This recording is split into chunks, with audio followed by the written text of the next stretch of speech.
control. Her gravity is all that I know. She's over me. She's over me. She comes with her hypnotic dance. She holds me here with only a glance. She's over me. She's over me.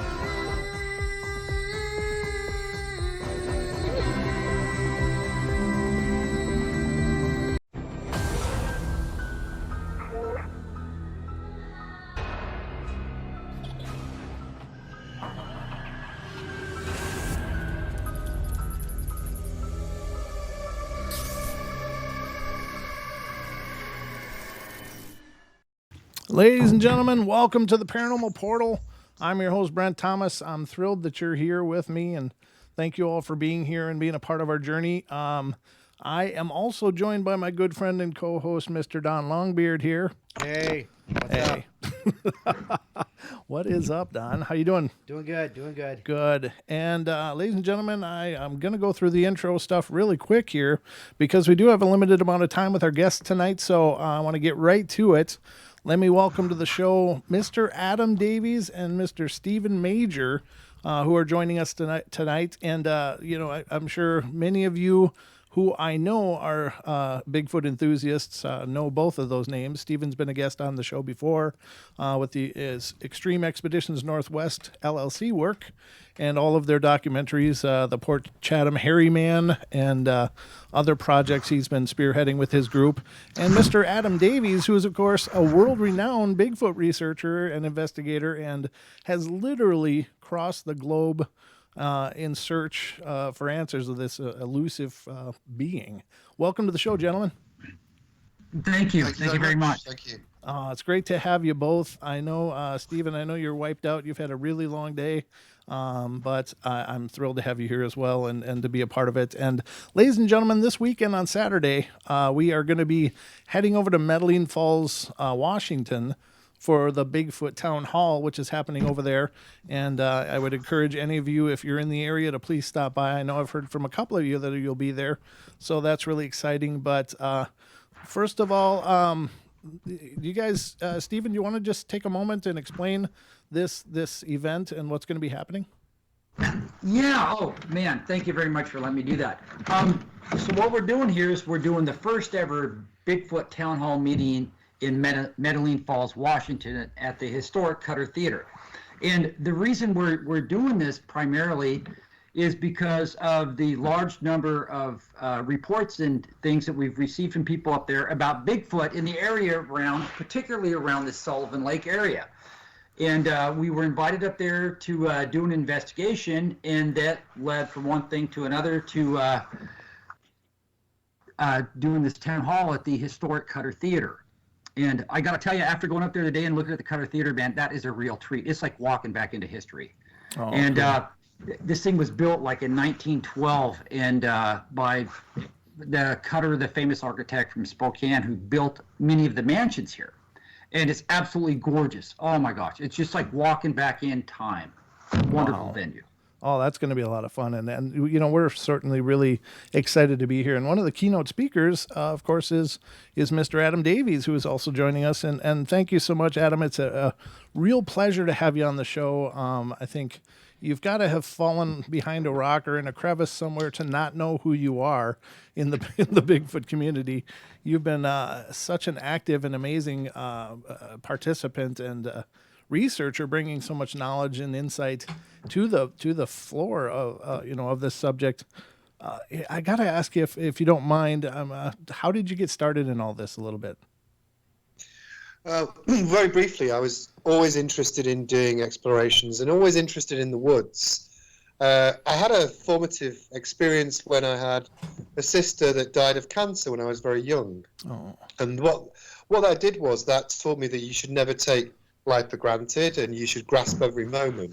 Mm-hmm. So I did that, and then obviously that was a massive impact on my life. And then I started to do tracking, and then I did expeditions. I had a lot of guts, I think. So I was able to go to places that people had not been before. So it wasn't just Bigfoot creatures. I was looking for unknown species. I went to the Congo, for example, as one of the first people to ever cross the Lacula Basin. And then, as you say, I traveled all over the world. So in synopsis, it was having something bad happen to me that shaped my future into something positive, and also having a love of nature in the woods that I was able to translate out into the expeditions that I did. Yeah, and again, you've got a new book out as well. What is the title of that, sir? Well, that's Bigfoot versus the Yeti. It's Extreme Expeditions 3. What I'm going to do is consolidate my books, the first, second, and third, deal with all my adventures over the last 2 decades. I know you've seen photographs of me and you think I'm only 21. I'm actually a bit older than that, Brent. So it's really about what I've been doing over the last 2 decades. But this book is specifically about Bigfoot research, all the way down from adventures in with Stephen in Alaska, all the way down to the border here with Mexico, all over the place, and also the Nepal. And I contrast and compare the Bigfoot with the Yeti, and also some very bizarre things that have happened to me. So it's really a synopsis of all of those things, and that's on Amazon if people want to get it. Yeah, that's incredible, and it's a hell of a journey. I mean, I'm just admittedly, I'm not well read on all the places you've been, but in hearing you talk, I met you at the Roundup last year. I was just floored when you were talking about all the places you've been, including I believe Indonesia for the orang pendek research. Is that right? Yeah, I've done that 8 times. Oh. And one of the things people say is, about some of these things, and it should give people encouragement about Bigfoot, is that we have found what I'm interested in, and I think Stephen's the same, is we want scientific evidence that can be independently corroborated of these things. And I've had that with the orang pendek. Prints there have been analysed not just by people in America, but by the world's leading primatologists. That hair sample's the same. And we built up a level of evidence which has been persuasive. But with something like a creature like a Bigfoot, what people need to understand, because I know there's many sincere people, is extraordinary claims require extraordinary proof. Mm-hmm. So for Stephen's Metaline TownHall meeting, the objective behind that is, there's been a concentration of sightings in this area. It's interesting from me on a personal level to hear those accounts, and that gives me options and considerations in where I might want to do research, because I'm after that evidence. And if there are plausible accounts which I hear, then that persuades me. Mm-hmm. And I like to hear them firsthand. So that's why I'm going. Excellent. Yeah, for sure. I got to ask you, your personal opinion. I know there's kind of 2 camps on this, and I'm not trying to put you in any one of those. I'm just curious. Do you think things like prints, anecdotal evidence, pictures, and hair samples are enough to establish the species, or do you think that it really does require a body? It used to require just a body. When Grover Krantz was talking about it, he would say habeas corpus, show me the body. Since then, I've worked with some of the world's leading geneticists, and they are some of them, without going into too much detail, because we haven't got that long, that anecdotal evidence would never be enough. Sure. Even a photograph would never be enough, even a really good photograph. It would move the story further, I'm not interested in blurry photographs of bushes. What I need is something that's very clear, and that would move the story further. But really what we're after is some sort of genetic stroke DNA evidence, but you can extract that fairly well these days from hair samples. That would move the story farther on enough, I think, to have some sort of concerted conservation project, which those sort of resources would be persuasive. And I've spoken to people about that who would make that happen if we got that level of DNA evidence. So you don't need a body necessarily, but you do need something substantive, and you need a few samples which can be compared. Right. No, I think that's, I'm glad to hear that personally. I guess I'm open to any of the possibilities, and it probably doesn't really matter what I think, to be honest with you, because nobody's opinions are hanging on what I do or say. But it is kind of encouraging to know that the science is moving ahead that much. And as a side note, do you find that there are more people willing to do those in-depth studies? Or do you find that a lot of places are like, no, we're not going to touch this with a 10-foot pole? Well, I think it's difficult to give you a short answer. But Sure. let me crystallize it this way. When I was young, there was we knew about the idea of there being us as a species, and we knew about Neanderthal man. Now we know that there were many different types of human. Denisovans, deer people, etc. Yeah, there's a whole list of many types of people. So I think geneticists are more open to the idea. It's how you present the evidence, I think. If I say to you, look, there's a Bigfoot, yeah, or there's a Yeti, people can be skeptical about that. But if I say to you, look, there were many different types of even human, aside from hominids, homonyms, whatever you want to call the different types. There were many different types of human. We know that. We know that there are still within our DNA types of human we haven't yet identified. All I am saying that is that it's not implausible that small pockets of these could have survived in remote areas. And even in North America, what sometimes we forget is that only a few hundred years ago, very little of this was regularly inhabited. So it's not inherently implausible. It depends which way you look at it. It's still unlikely from most scientists' point of view, but there's a shift from being generally skeptical to at least considering the possibility that there might be something. Yeah, I think you're right, and I think that's probably the result of a lot of things and evidence is coming forward. I think that there really is a pretty profound body of evidence to suggest the existence of these things, and I think that in that regard, I think it's harder and harder for those people to just turn up their nose and walk away from it. Wouldn't you agree? Yeah, I've never had any problem recently. I mean, I've never had any problem recently. If I want something analysed, if I think if it's something that I have myself produced on an expedition, I know people who are credible who will analyse it. That doesn't mean you can go off and send off your hair samples to any old person, and they'll do it. Sure. But I don't have any problem myself, and that's about you building up your own personal credibility and doing field research, and that's just what you have to do. And again, I'm very encouraged by the fact that genetic technology and genetic research has moved on a lot. Let me give you one very specific example so people can relate to it. Mm-hmm. When I was looking for you guys mentioned the orang pendek earlier on. When I was looking for the orang pendek one time, we sneaked up on one very close. It was eating rattan, and I pulled the rattan and bagged and tagged it. But and even with the hair samples, there was always an issue of human habitation. A contamination rather. Sure. Now with the saliva, we couldn't extract the DNA. We now could, if I got a sample now. And also with the issue of hair samples, we couldn't. What the human contamination, we can now clean the hairs up, so we can extract it. Oh. So the science isn't perfect, but it's moving forward all the time, and it's moving in the right direction for us.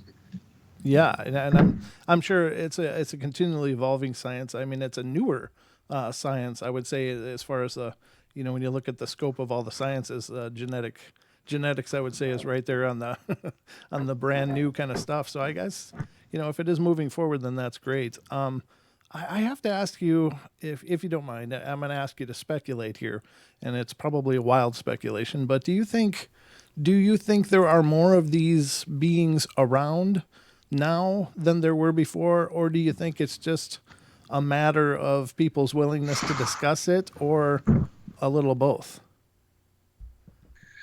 I mean, I think it's impossible to say, really. Sure. I mean, I would tend to veer.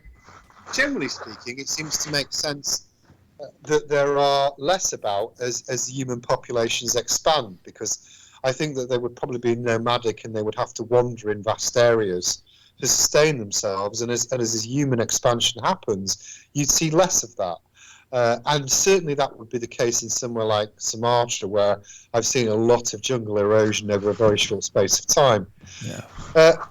Having said that, I did see more evidence of the Yeti in Nepal, and in North America I've heard of more sightings, particularly in the Florida area, and also a few just in the last week or two in Alaska. So it's difficult to say, really. It'll depend on the area. In somewhere as vast as North America, some probably doing better than others. If there are different populations in different areas, as I think there probably are. Right. Yeah, I kind of agree.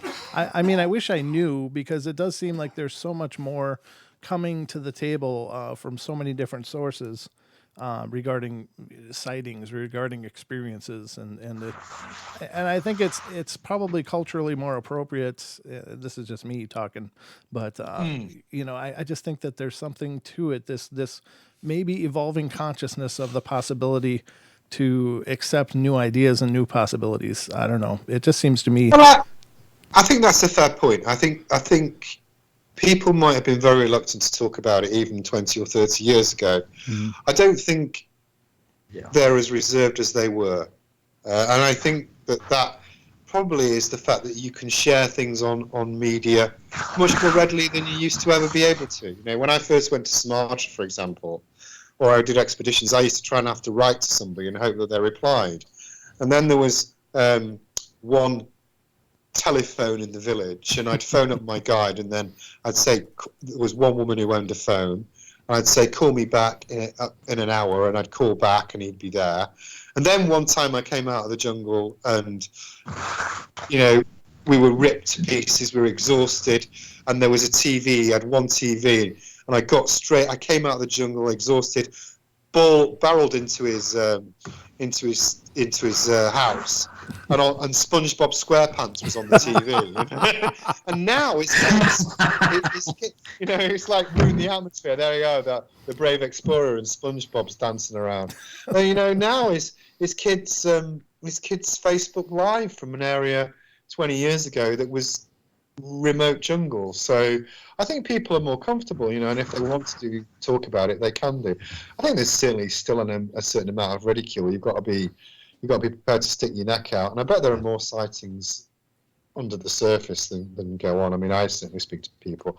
They'll message me and say, "Don't tell anyone," and then they'll tell me their adventures, and you've never heard of them. So, if you don't mind, I'd like to ask you about another possibility. Now, did you research the Mekele Mbembe? Yes, I've been to the Congo on 2 occasions. I'm one of the few people ever to cross to the Kula Swamp, and I went to Lake Tele. Yeah. And what do you think that it is possible that thing is really out there? Yeah, I do, really do. Wow. I do. I mean, it was hell on earth to get there. I mean, if you look at Colonel John Bashford Snell, one of the world's greatest explorers, he said, you know, you're insane crossing that damn thing, and he was right. I can tell you loads of stories about why it was so awful. But yeah, you know, when one of the things I'd say to your listeners is that there are places, and I mentioned this a little bit last night, there are places in the world where we don't really know what's there. Yeah. And I've been to some of them. So in the Congo, I was flying for hundreds of miles over an area in one of those old Anatop things that subsequently crashed. No one's got any idea. No one's got any idea what's under there. In India, same, and I could go on and on and on. But yeah, I mean, I crossed some of the places which no one else had crossed before. The gorilla was picking its nose, watching me. You know, it's very primal. It's that sort of atmosphere. Is it impossible that a creature like that could exist? No, of course not. It's adapted to its environment. It's inherently plausible. I spoke to many witnesses, pygmies, bantus, all of those. They'd seen them. There aren't many of them, sure. But you know, the area is the size of Switzerland. It could be there, you know, it could be a few hundred years before we even get any more evidence of it. It's remote, vast, and it's a rare creature. Yeah. Wow. Now, another thing I got to ask you about, because this is kind of cutting edge. This is some new developments that have, well, maybe not new, but they're more recent in and I'm speaking of Loch Ness, and of course the big genetic study that was just done over there that seems to allegedly, quote unquote, prove that it's not really, well, it could be a large eel. What is your take on that? I wrote in my first book that it was a large eel, somewhat. And was that published 2008, 11 or 12 years ago? I wrote that it was a large eel, so I said it first is my attitude. Oh, that's fantastic. I've been to Loch Ness. I mean, I'm not saying all of these creatures don't exist. I did see the cellular slip, and we got evidence for that in Norway that exists. But I came to the conclusion with my own investigation in Loch Ness that it was a large eel. There's lots of reasons why, and I write about that. And you see, again, when people see, and I think a lot of the locals knew it was a large eel. Not all of them, but if you've got a tourist site and you say "Welcome to the Loch Ness Monster Visitor Centre," and them Japanese tourists are going to take those photos. If I say, "Welcome to the Big Grey Eel Visitor Centre," yeah, tourism's gonna it's gonna go down, eh? Sure. So keep the tourist dollars coming in and keep your monster exotic. Yeah. That's we hear that a lot. Sorry, on Vancouver Island.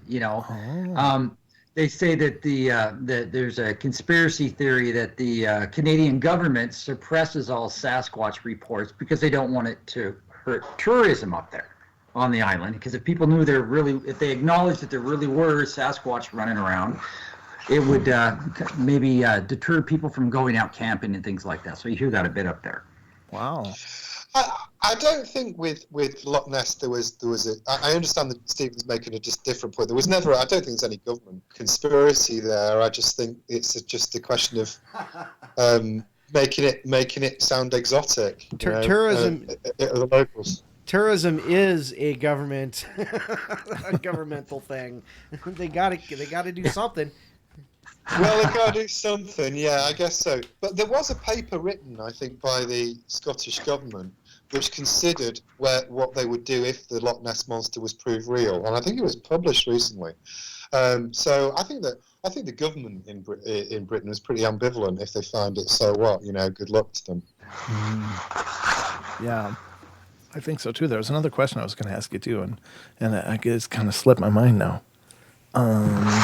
It had to do with, I guess one other thing that came up was, of course, we talked about government interference with that. And do you think that that's quite possibly a real thing? Do I? Yeah. That's me.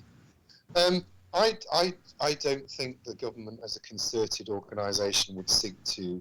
I don't know about Canada. I mean, Stephen knows more about it than I do. But when I was working with Brian Sykes, the geneticist, Oregon Wildlife and Fisheries gave us access to their labs, and that was a government organisation, and they were interested in if we would find anything, and they were quite happy to help. So there may be rogue individuals or local departments in some areas. I want to name them. There's one particular area I've heard of which I think probably does try and suppress them in a particular state. But as a concerted government action, I think that would be very foolish, because if that was uncovered and I was a politician, I would say, what the hell are you wasting taxpayers' dollars on trying to suppress Bigfoot evidence? Do you know what I mean? Sure. It wouldn't go down very well for your electability as a politician or a government. So I don't think, my personal view is, I don't think so. I mean, and I've never worked in the American government, but I worked in the British government, and I know that they would definitely have that attitude with any potential cryptids in our country. They would consider it a waste of money. But there may be local individuals, and in one area in particular, I'm pretty persuaded that there might be. Oh, okay. So it's not necessarily a blanket policy, but it may be regional or at least local policies here and there.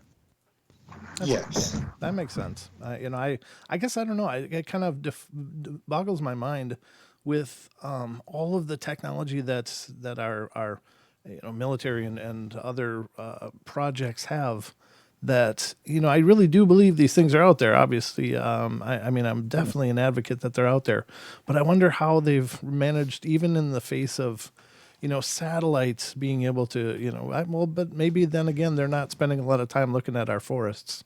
Maybe they're well, they're not looking for it. I mean, what Right. you've got to remember, these things are very rare, I think. I mean, I'm speculating, but there won't be that many of them, maybe only a few thousand. In the whole of North America, they're migratory. The military aren't looking for them. It's not their directive. They might, somebody might see one in a quick flash of one in on a night vision camera, but that's not their operation. They're not directed to do that. So, and, in terms of many thousands of missing people go missing in America on a regular basis. Planes, there are hundreds of planes missing between San Diego and Seattle that we haven't found. The idea that that they couldn't possibly exist because we have new technology doesn't really bear substance when you think about it. How many missing people go when we have a lot of law enforcement officers looking for them and we can't find them? So if something there is an apex at the top of its game, there's very few of them and they're elusive. It's not, again, I'd say it's not inherently implausible that they could evade. It becomes more difficult, and I know, and sometimes you can sit down and you can have these moments and say, well, really? And I think that's good. It's good that you are skeptical and you consider all the options. It's not, for me, it's not a religion. It's a fact-finding mission. And I never mind if people put the alternative or challenge my beliefs. I think that's healthy, and I think that anybody who's doing this sort of research should be prepared to deal with those sort of questions or skeptical questions. I'm not here to evangelize. Ultimately, I don't care what people think. I'm only here to get evidence. But I like having different attitudes and angles thrown at me because it helps my own thinking. Sure. No, I really appreciate it. And I know you're pressed for time, but I just want to thank you both for making the time to be here with us tonight. Ladies and gentlemen, this Saturday, Metaline Falls, Washington, we will be there, the Bigfoot TownHall happening. And we're looking forward to seeing many of you out there if you're able to make it. But gentlemen, it's been an honor, and thank you both for being here and making the time. Thank you very much, guys. Thank you. Bye-bye. All right. Good night, All right. guys. All right. We'll see you guys. See ya. Bye-bye. We'll see you Friday. We'll see you, man. All right. Bye-bye. Take care. Ladies and gentlemen, those were our special guests tonight, Adam Davies and Stephen Majors of Extreme Expeditions Northwest LLC. And definitely check out the Extreme Expeditions Northwest LLC video, The Poor Chatham Harryman, In Search of the Poor Chatham Harryman, that's available on Amazon. Yes. And it's definitely worth a watch. I watched it. I loved it. And it's just fantastic. It's so well done. And you're definitely along for the journey when you watch that. Oh yeah, I almost felt cold watching it. It looks so. It was damp just and cold. radiating out of the TV. It's like, oh my goodness. Yeah, exactly. So, but that is out there, ladies and gentlemen, and we will be there on Saturday at the town hall. We'll be looking forward to trying to bring you some broadcasts from there as well as we're on site. Yeah, so we'll see what we can do. Yep. So there you have it. But there we go. Ladies and gentlemen, I'm going to ask your indulgence. I need to take a break. Oh boy, he needs to take a break. I need to take a break. I've reached the limit of my bladder. So just stay tuned, everybody. We will be right back.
All right, ladies and gentlemen, thank you for that indulgence. I'm much better now. He got better. I got better. That was really cool. It was a great way to start the show.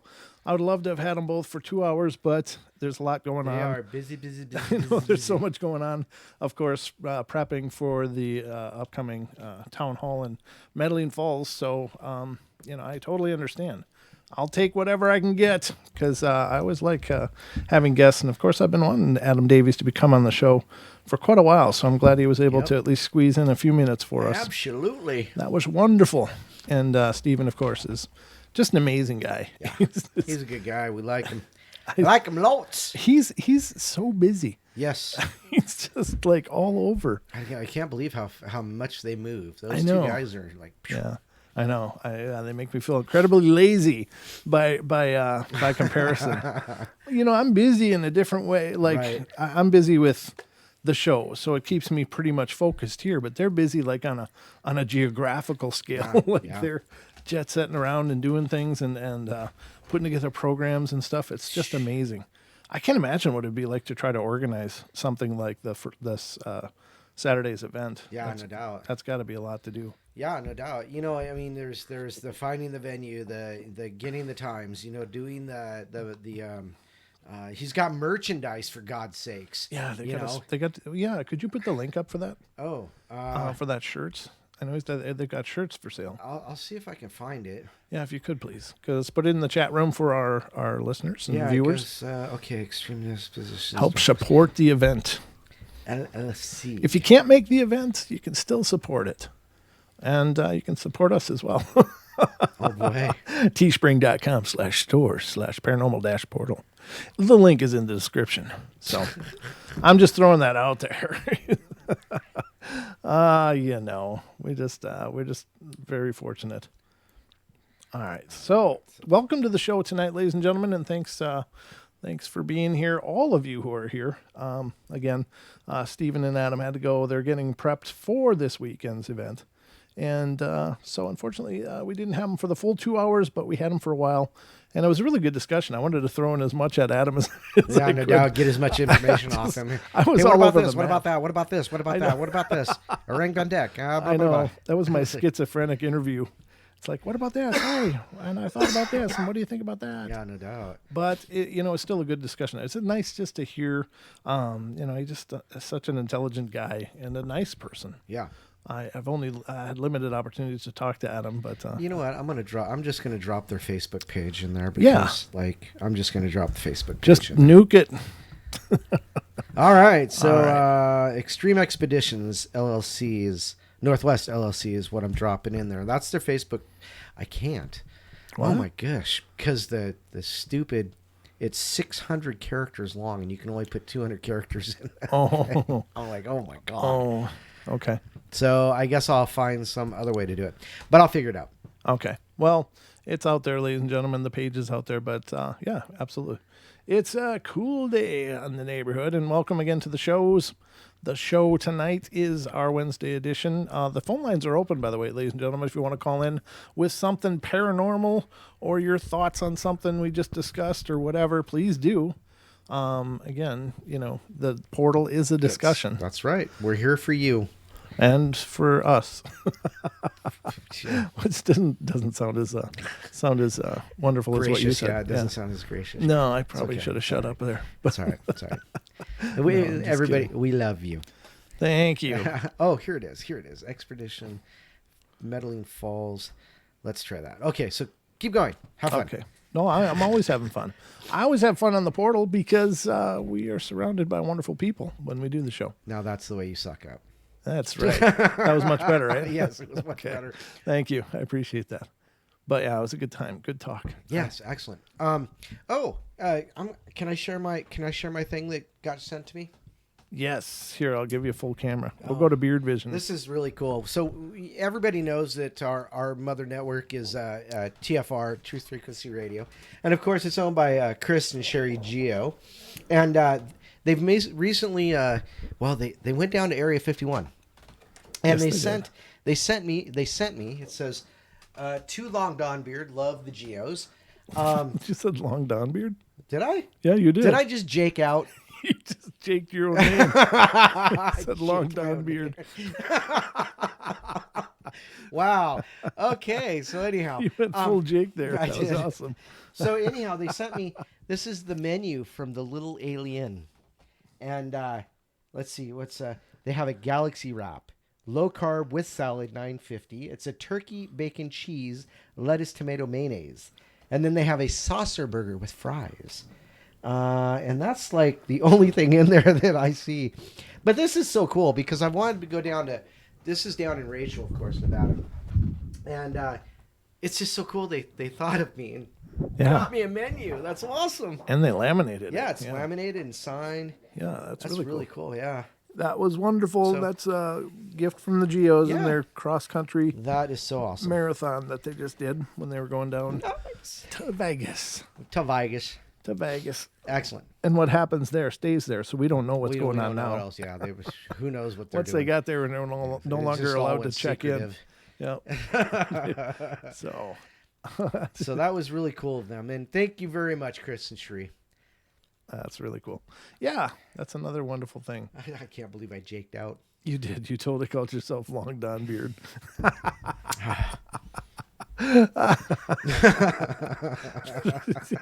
I didn't even notice. I'm like, wow.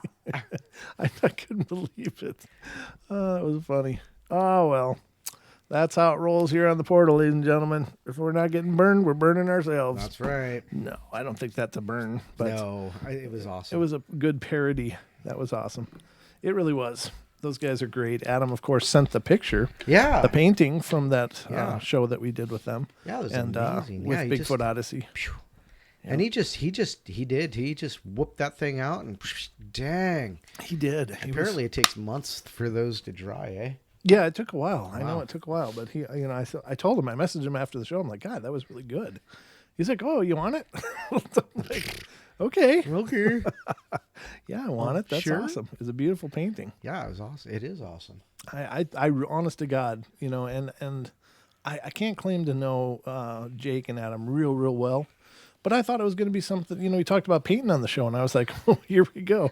I was expecting stick figures, some kind of Bigfoot eating a village or something. Not some Bob Ross thing. I know going on. he went full Bob Ross there. Yep. He just totally made happy trees and all that crap. It was like awesome. Yep.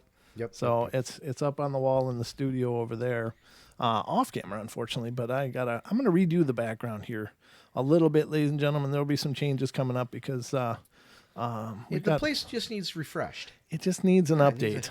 a refreshment. Just like I think it's important to evolve the show, and that's part of the evolution. Don, you got a feather, like an eagle feather, in your camera. Oh gosh, look at that. Yeah. When did that get there? I think I moved it because I almost burned it on the incense. Oh. Okay. Yeah, and since I don't live in that eagle Oh no, nesting it's ground, when I was putting the. I must have caught it when I was putting the menu back. oh no, I think it was up there before that though. Okay. Yeah, it was. It was up there for your whole menu display too. But anyway, yeah. Let's get to some paranormal fun. Slightly. And there's no calls, so let's just roll into it. I Roll suppose. into it. Ladies and gentlemen, also just so you're aware, there won't be a live 7 p.m. stream on Friday and YouTube Saturday. on Friday and Saturday, and on TFR. We're going to be doing rebroadcast there, but we are going to try to stream to you from the location. We'll do it via my phone, much like I did when I was in Coloma. Or at least as best we can. As best we can. I mean, we can do little bits here and there as we're able, but yeah, it's going to be a lot of fun. So just so you know ahead of time, I'm going to put a post up in our YouTube community tab so that that goes out as well. But so Friday and Saturday are going to be off, but we will be bringing you streams periodically as we're able to throughout the course of the weekend. So just so you know, but Sunday we'll be returning as normal. Or I will be. Sure. But you'll be with me over there, so Yeah. you get lots of screen time. Let's go to the hot sheets now. What do you Certainly, think? hot sheets. Yes. We haven't visited there for quite a while now. Yeah, just over a week. Yeah, so and as busy as the Waylands are on the this is the singular40.com, ladies and gentlemen. Ooh. That's cool. What? There's a mysterious totem doll found on Florida Beach. Ooh, Sparks a debate. nice. That's from the 26th. I'm just going back to whatever we actually. Oh, The last one we remember. yeah. I don't know what that would be. Demonic sounds at local McDonald's. Did we already do Yeah, that we one? read that one. Yeah. Okay. Yeah, it was coming from the bathroom. Remember? That's right. Yeah. Yeah, that's right. So did we do this one? Yeah, probably. Haunted Atlas of Western New York provides comprehensive survey of paranormal sites. That might be kind of cool. I think that's more informational, though. Yeah, I think you're right. Yeah. So newly leaked documents show Pentagon program was interested in UFOs after all. Didn't we cover that? Or that's just been kind of going back and forth for a while now. That's So that's just newly leaked documents. Yeah, we've kind of already covered the hell out of that. Eerie Howl recorded in Ohio is going to be audio, so we can't use that. I think that's the one I posted like 2 weeks ago or a week and a half ago. Oh, sure, on the social media. Yeah, yeah. Yeah. Oh my God, this thing is ugly as hell. Oh, it's got teeth. Oh my God. Oh, it's got wow. We're going to put this on screen, ladies Yeah, and gentlemen, so definitely you do guys that. can share in the terror of this. This is horrible. This thing is horrible. Yeah, I can see why it'd spark a debate. That looks like some kind of voodoo stuff, doesn't it? Yes, it does. All right, let's put it up there. It's certainly not a puppet. Yeah, not. Not a Well, I puppet. mean, it could be, but well, who knows? Yeah, I mean, they say to include something personal. yeah. That's into a the little too puppet. personal. That might be someone's teeth. Close your filthy mouth. All right, so this is the doll. I can't show you the video, but we can read about it. Is that not the God Awfulest? Yes. What is that? Crab legs? What the hell's going on there? Yeah, it's got crab legs. Yeah, apparently. Wow. Huh. I suppose. Well found on beach, so it must have just crawled out. It says a totem doll was found by Robertson. A mysterious totem doll was found by beachgoer Bruce Robertson last Thursday, has sparked debate over its origin. The doll, found by Robertson at Cherry Down Park in Cape Canaveral, Florida, was made of coconuts and had multiple limbs adorned with feathers, as well as what appeared to be human teeth. Ah! It was rather strange. Doll made out of coconuts, Robertson said. What was really sort of terrifying or horrifying or interesting was that it had actual human teeth. The object also appeared to be partially covered in snakeskin. Oh. According to the photos taken by Robertson, he said that he dropped the doll back in the ocean on the advice of his fellow beachgoers, who told him it was a voodoo doll and should be destroyed. Well, it kind of looks like what you'd expect a voodoo doll to look like. Yeah, I don't know what the hell that is. It's not a voodoo doll, he said. It was the god of slaves that came from Ghana to the Caribbean, and they used it for good luck and protection. We're quite relieved to find out it wasn't a voodoo doll. Oh, God. Okay. Okay, a representation of the god of the slaves. Yeah, Right. yep. Though I said it was the god of slaves, Right, but right. yeah, you're right. It's I don't think gods are made out of coconuts. So Oh, is it? I've got a lovely bunch of coconuts. yeah, there's that. The doll is believed by Robertson to be a totem for the African spider god Anansi, a trickster god once especially venerated by victims of the Atlantic slave trade for his ability to overcome his oppressors using cunning and trickery. But Michelle Davis, the owner of the Essence of Knowledge urban bookstore in Cocoa, Florida, had a different opinion. This right here is creepy, said You Davis, think? of the doll's human teeth. Davis said that she thought the doll could have been part of a voodoo ritual. Practice, she said, is widespread. Yeah, of course, people practice voodoo. They do it here in Cocoa, she said, and they do it all over Florida, Louisiana, New Orleans. Voodoo is real. Despite her opinion, Robertson is advising the next person to find the doll not to panic. If anyone else finds it, it's not a voodoo doll. It's a really good luck doll from Africa. He said, who actually made the doll and its age are ultimately unknown. Huh. So, wow. Do you suppose that somehow made it from Africa? Well, it was probably on the slave ship with them. They Yeah, but maybe they- made it on the slave ship. Yeah, but slave ships were like in the 1800s, right? Yeah.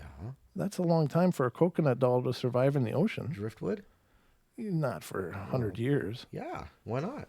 They would rot. Well, I don't know. Maybe coconuts are more resilient. Of course, the teeth would be fine, but I don't know. That looks like it'd be something within a couple of years maybe, or a few years. But anyway, whatever it is, I know there's still a slave trade going on, but it's, I mean, some places still deal with slavery, like in the Middle East and stuff. Chacha says, or no, Teresa.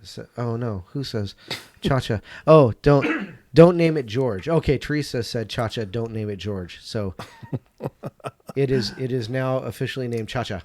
The doll is. I mean George, right? George. All right. Whatever. All right, Don. Yeah, I mean, it's creepy. I don't know what you guys think of that, but I think I don't know. Would you keep it, Don? No. No, that's Negative. true. You'd be burning it, wouldn't Yeah, I'm not one for dolls. Remember, I'm not the guy who. No, I'm not the doll guy. you? Well, Nope. I don't know. What do you guys think? Would you guys keep it? Would you bring it home? It's a good luck doll, as it turns out. Apparently so. Yeah, I wonder if it had legs luck on for a both lot of sides at one time, and now it doesn't. And, Don't know. I don't know. Probably. I really want to watch that, but I'm going to have to not, because we got to stay within the copyright guidelines as established by our common society. But anyway, that's kind of a cool one. I don't know. I think it's pretty cool. I think it is anyway. So let's see what's going on here. Witness reports 2009 run-in with winged humanoid in La Habra, California. Winged humanoids are over there now too. Wow. And that's reported by Tobias Wayland. Again, this is the singularfortean.com. .com. I should breathe before I try to say stuff. The singularfortean.com is the site that we're going over right now, ladies and gentlemen. And if you like paranormal news, this is the greatest site I've ever found. I mean, they're always updating. Everything is accurate. Everything is well presented, and it's not exhaustive. It's just real brief and informative. I really love this site. I don't know. Winged humanoid. Do you think that one would be fun? Well, we talk about them all the time. I know, but then there's the next one is witness reports footprints left by big black bird man in West Englewood, Chicago. And that's from March 2nd, so that's the most recent. There's one other recent one. It's Chicago paranormal investigator reports sighting of strange flying creature in membranous wings near O'Hare Airport. Oh, and apparently the Waylands, who run the Singular Fortean, have just got the funding to move ahead and make some kind of documentary about these winged humanoids in the Chicago area. Interesting. So that'll be really exciting to see that come forward and to see what they do with it, because, obviously they got their finger on the pulse. But let's talk about the 2009 run-in with a winged humanoid in California. Man, they got big ads there. Okay, so Might you have big ads? all the better to sell you with. Oh, nice. All right, the Singular Fortean Society was contacted recently by 60-year-old California resident Richard Polk, who said that on a foggy night in the fall of 2009, looks like the phone line disconnected. He had an unusual run-in with a winged humanoid in La Habra. Historical weather data shows that it was a possibility of radiation fog in the... What the hell is radiation fog? I don't know. In the area on the night of Polk's sighting, formed by high humidity and the ground cooling to near the dew point after sunset in calm conditions with a clear sky. Lead investigator Tobias Wayland was able to speak with Polk over the phone.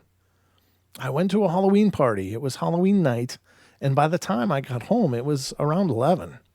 I was down at a friend's house until maybe 1 a.m. I came out, and as I was walking towards my house, I was on the left side of the street, Polk said.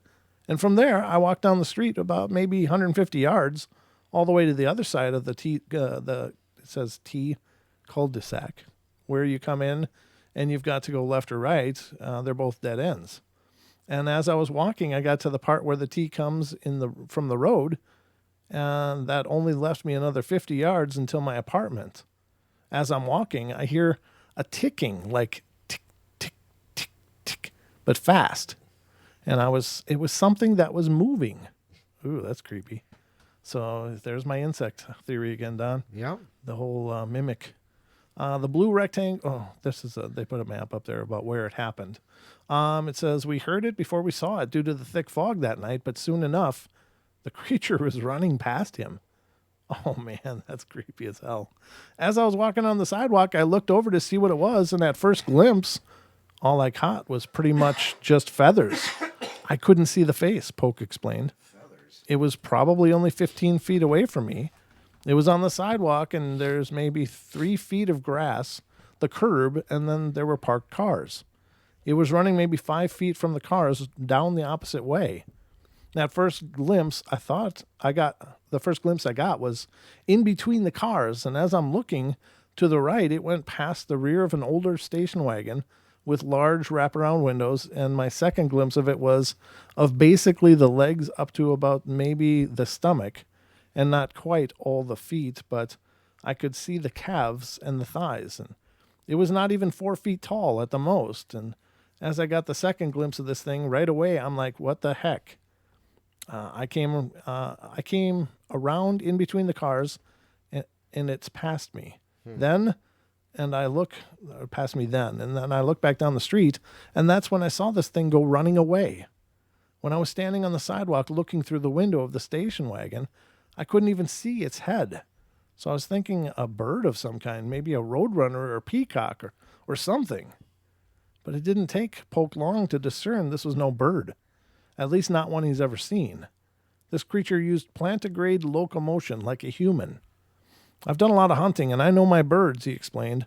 I know what birds are about and how they run. And this thing's thigh was about the size of an average human man's thigh, but muscled, and the calf was the same way. Its feet were the size of a human man's hand, at least, and it had 3 claws, I recall, but they were very strange looking, and there was no hair on the legs. But they looked pockmarked, and there were long, single hairs here and there. It was just a quick glance, but the vision in my mind of the legs is so vivid. As it ran away, I could see the wings that came down almost to the ground, Poe continued. I never really saw the face, but when it ran between the cars, I remember thinking, I don't even see a beak. If it was a bird, it would have a beak. I would have been able to see a beak, and it had hair like a troll doll that came up and then went down, and it was pure white. I couldn't really make out its wings until I got between the cars and saw it running, and they were feathered. The wings came down. They were big wings. The hair came straight up and then back all the way around, and the face, there was hair in the way. So he couldn't see. Polk watched the creature as it ran through an area of street conspicuously absent of fog before vanishing into the night. Wow, this fog had maybe 75 to 100 yards of open space, but otherwise I couldn't see the sidewalk on the other side. I couldn't see my house. The streetlights were lit up, and there were 2 or 3 streetlights, but the middle of the street was all lit up. This is a regular-sized residential street, he said, and that's when I realized I was all open. It was all open in the street, but couldn't see past the sidewalk on the other side. I couldn't see anything. I was only 50 yards from my apartment, and I couldn't even see that. When I turned around to look at it, it ran into the fog and disappeared. According to Polk, the entire encounter lasted maybe 10 seconds, but it was the most scared he's ever been. By the time I got between the cars and looked back, it was already 20 yards away and running. I wanted so bad to say something, but couldn't. I was just too scared. The hair on the back of my neck and head was standing up, and I have the feeling that I'm glad I didn't, he said. It was almost an evil presence. Polk said he was so frightened about his encounter that I ran to my apartment, got inside, turned all the lights off, got into my big master closet, opened up a sleeping bag, and slept in there all night. In the closet? Yeah. Oh my God. I was scared to death. I was the only one in the apartment. Despite having gone to a Halloween party that night, Polk insisted that he was sober. Ultimately, he was feeling that he might have gotten lucky in his encounter, explaining it was foggy. I mean, I couldn't even see the sidewalk across the street. So maybe that's why it couldn't see me. Polk also related a series of strange sightings had by a friend in the area. A month or so before this happened, a friend of mine who lived there told me that in the backyard she'd had multiple sightings of something with red eyes that glowed. I didn't think too much about it. I thought maybe it was raccoons or something, he said. As for his own sighting, Polk said he's never seen anything like it, and that he had looked for an explanation for years before finding the Singular Fortean Society. The closest thing I could ever come up with was the Mothman, he said. There you have it. Very strange stuff. That's wacky. I don't know. What would you do, Don? So you're walking along, you're kind of in fog, and suddenly this 4-foot-ish bird man comes running by. What do you do? Stare. I mean, I don't know what I would do. I mean, he said it had an evil presence, though, didn't it? Yeah, that's didn't what he he say said. It had an evil presence? He I did guess say that that. would kind of influence me a little bit. But he said, but the thing, bird. No, it doesn't say. Which one did you read? The La Habra? No, La Humanoid. Habra, Okay. California. Okay, so, For some reason, I remember you saying membranous. No, you read that. And then That's over here in the that's O'Hare. over there. Okay. Then I heard feathers, and I'm like, well, which is it? But I guess I mixed up the two headlines. So, but a 4-foot, and it was built like their legs were built like a man's, but it had a 3-clawed foot. I guess so. Wow, wow. I got disconnected from chat. Yeah. Did you? Yeah, I've been disconnected from chat a few times. Uh-oh. Yeah. What have we done? What did we do now? What did we do now, ladies and gentlemen? You cannot talk anymore. Is the stream still carrying? Yeah, the stream's still fine. The stream is still... No, I mean, is the chat still rolling in Yeah, the stream? yeah. No, it doesn't They're seem still to talking. Oh, not in there maybe, but No. that's still... I see it right now. be. That's weird. Let me see if I can get this back up. Not sure what's going on, ladies and gentlemen, but we're going to look into it here. Technical issues. coming to Technical you straight issues here from on the Paranormal Portal. But we're going to see. Looks like... yeah. so- Chacha says I was supposed to hide in the closet or use my blankie. Yeah. Well, that's a possibility as well. Well, yeah, that's the way it usually goes. You pull them up to your chin and just... I see stupid people. That is possible. Yeah. What? Are you okay over there? Yeah, I'm just reloading this, making sure that okay. it's... Yeah, it was working. It's working fine here. Y'all can hear us, right? Yeah, I know you can. So interesting. Yeah, I don't. I'm still waiting for that one decisive moment where I have like some kind of encounter. Yeah, well, I mean, you have... I think you've had many encounters. You told me about the time when you were leaving here, you saw the lights. When you were at your Right. home, you heard like thousands of things fly by the window or something like that. So, Oh, right. Yeah. And when you were on your driveway, you heard that scream, which may have been a person, but it may not have been. That was weird, though. Yeah, Yeah. that was weird. So, I mean, you're having encounters actually pretty consistently. It's just I don't think you're ready to admit those are paranormal encounters. I don't know what to call them. I mean, Yeah. I don't see anything. I'm just hearing things. And hearing things, I was always taught, believe none of what you hear and half of what you see. So, Yeah, and that's the way it goes. that's true, but I think that means from other people. Oh, from other people. Right. But I if don't know if that translates to but reality. I mean, if I don't see it, I'm not going to necessarily believe that just because I heard something, I'm just not going to just jump to the supernatural idea. Because honestly, that what I heard, that was the night that I had to call our buddy to come plow me out. Mm-hmm. And when they were done, there was this blood-curdling scream. It sounded like a woman screaming, like on the property next door or something. And and it happened. It was prolonged. That's what it was. And yeah, but it sounded like typical North Idaho at midnight. But it's not something I would have expected to hear from that particular neighbor. But I think they have like their grandson and his girlfriend or something living on the property too. So Sure. but that's so do I say that was do I say that's paranormal? No, because I know that there's a lot of weird people out here. There's a ton of weird So- people, but I don't know. Where you are, there aren't many. Well, that's true. Yeah. That's They're the thing. like every quarter mile at best. You Yeah. know. So, but anyhow. Wow. Oh, wow. Wow. This is a huge one. This is an old 1895 newspaper clipping Wow. of the wild man of Hondo. It's a Texas district that is terrorized by a naked monster. It's not me. A bridal's party experience. Bridal party. Oops, maybe it was. It's just Uncle Phil. Don't worry, it's creepy Uncle Joe. He started hitting the sauce again.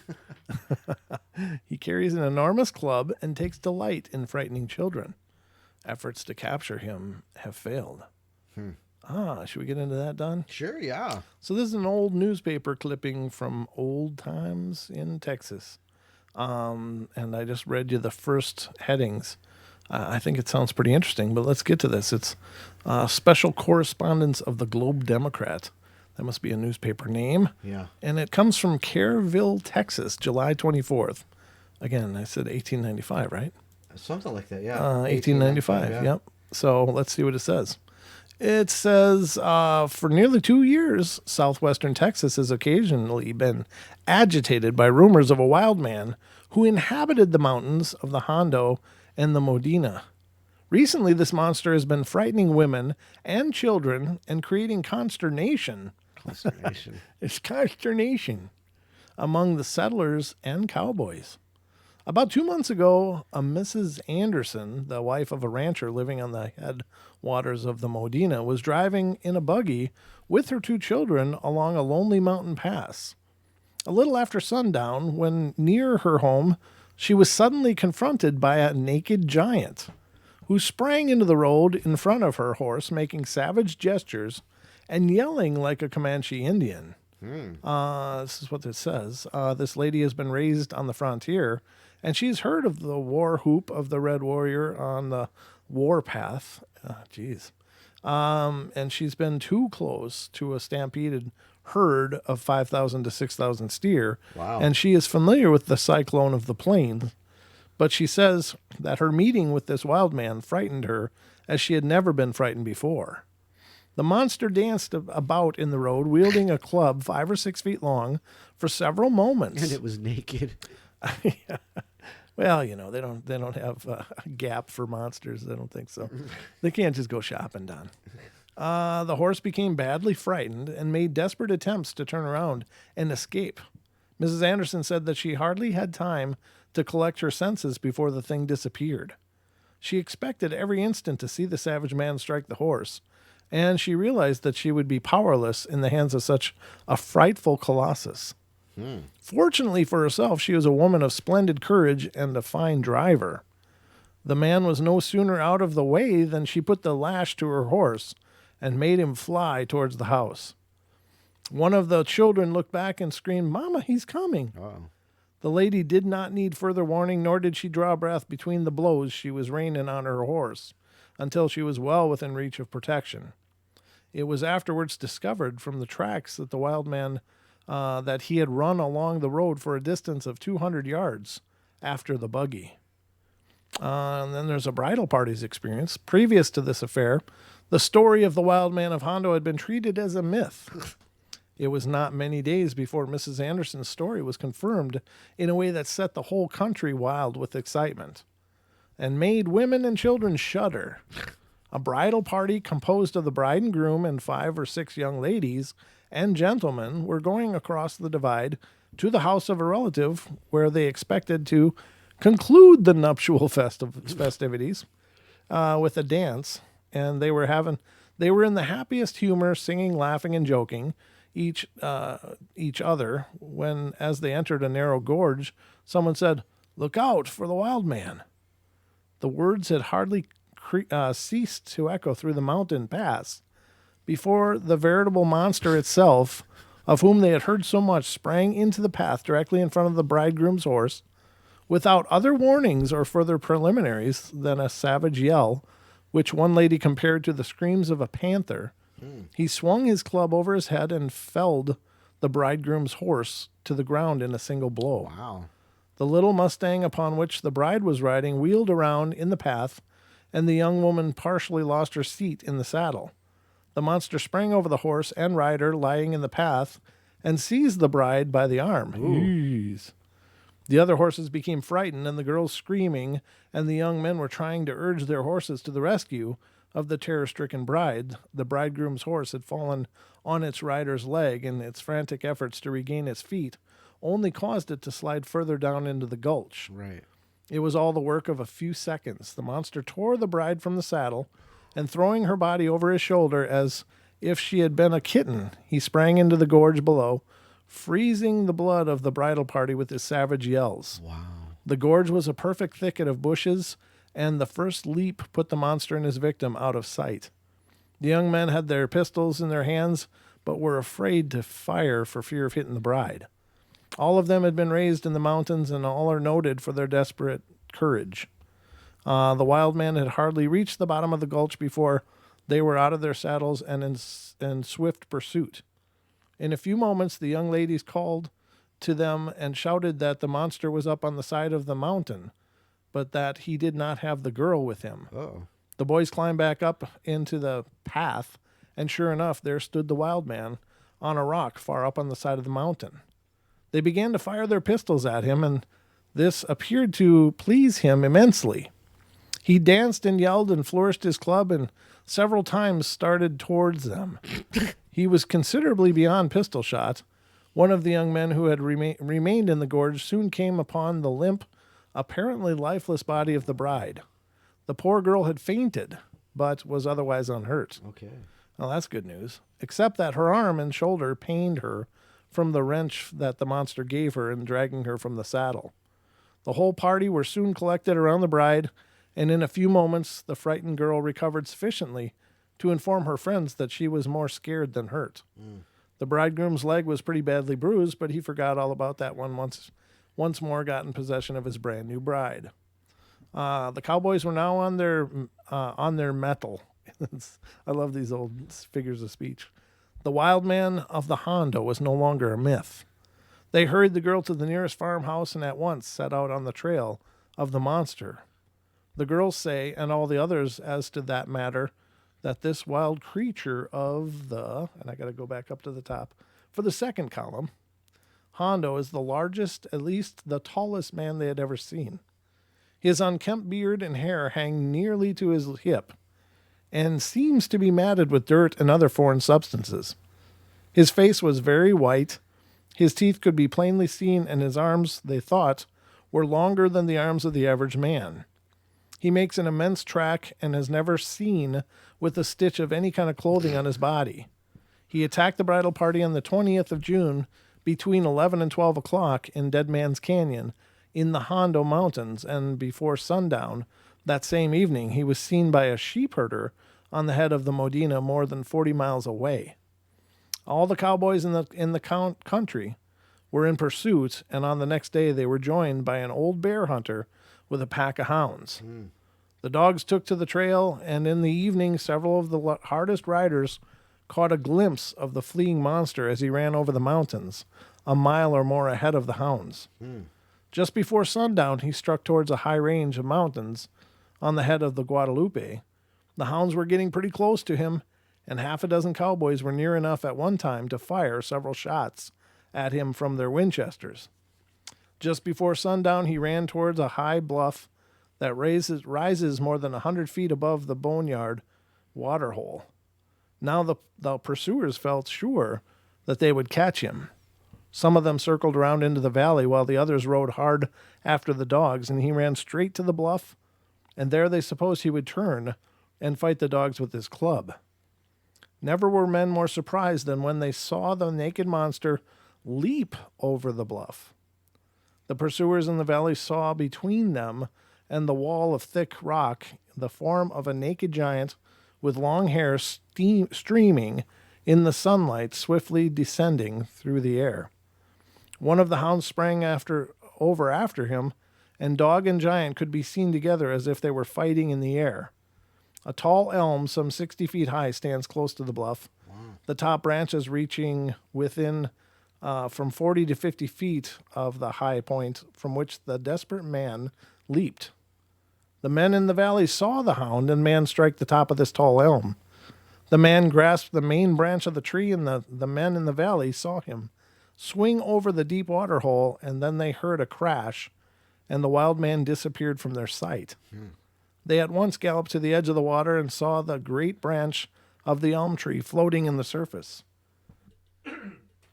Then they blew their horns, and all the cowboys who had been engaged in the pursuit gathered about the boneyard waterhole and concluded that the wild man of the Hondo was lying dead at the bottom of that little lake, 50 feet below the surface of the water.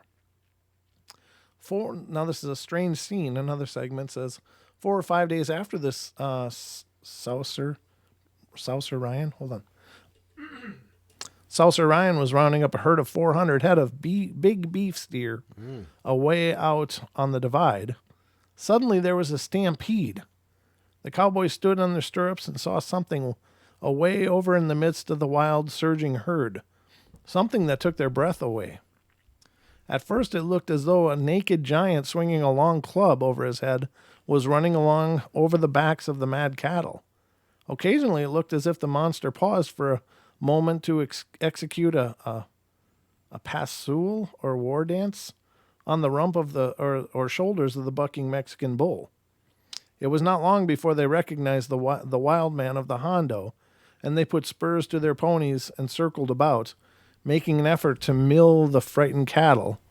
When the cattle began to circle, the wild man appeared to have dropped a straddle of one of the steers, and pretty soon this steer was thrown on the outside of the circle, and then the wild devil stood up on the animal's back. Never did mortal eyes behold such a sight. It was an enormous Mexican steer, 5 or 6 years old, with long horns that would measure 7 or 8 feet from tip to tip. The animal was mad with terror and making the wildest acrobatic efforts to get rid of its tormentor. At one instant, it got a few yards away from the herd, and a shepherd dog took after it. The monster bent over and seized the dog by one of its hind legs. And now there was a scene for an artist. The steer plunged into the herd, and the naked colossus sprang to his feet on the animal's back, and swinging the dog around over his head, he poured forth a series of wild yells that made the cattle frantic. They broke away from the cowboys and made the earth tremble beneath their mad stampede. In the cloud of dust, the cowboys soon lost sight of the monster, and everybody hoped that he had been trampled to death beneath the feet of the wild cattle. His last act. Nothing more was heard of the wild man until the night of the 4th of July. A small gathering of young people were at the ranch house in the Hondo Mountains, and they had been celebrating the nation's birthday and were concluding the festivities with a dance. I just think this guy doesn't like dances. The Hondo monster doesn't like to dance. He doesn't have any dance shoes. All were in great glee, and the prompter in correct Western vernacular had just uttered the words, "Ladies, to the center. Everybody rack up and all take up the slack."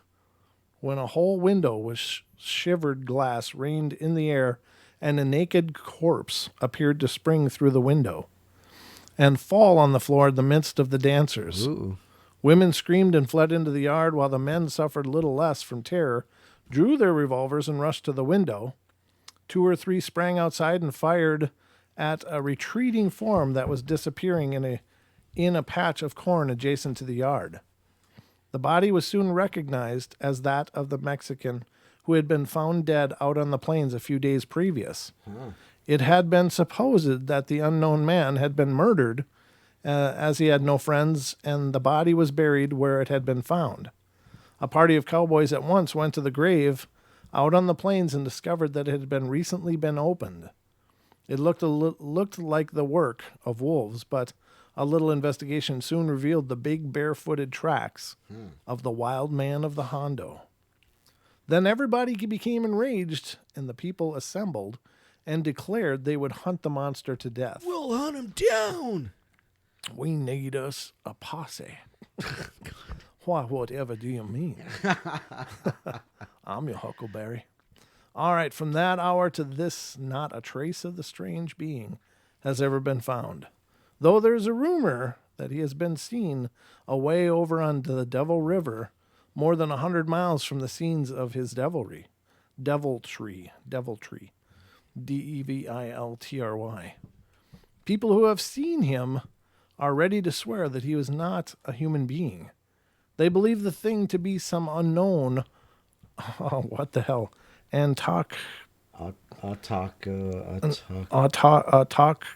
autochthonous monster. I don't know. Anybody knows this word? This one's beyond my vocabulary. AUTOCHTHONOUS, monster, who is either the first or the last of his kind. Boom, boom, boom. And now we take you to. And this That story was was crazy. brought to you by The Legend of the Hondo. See it now in theaters everywhere. No, sounds like it'd be a good movie. Yeah, no doubt. It's these old stories. You don't know how much of it is actual experiences and how much is embellished reporting. But I think that some of these old reporters had a tendency to stretch some yarns themselves.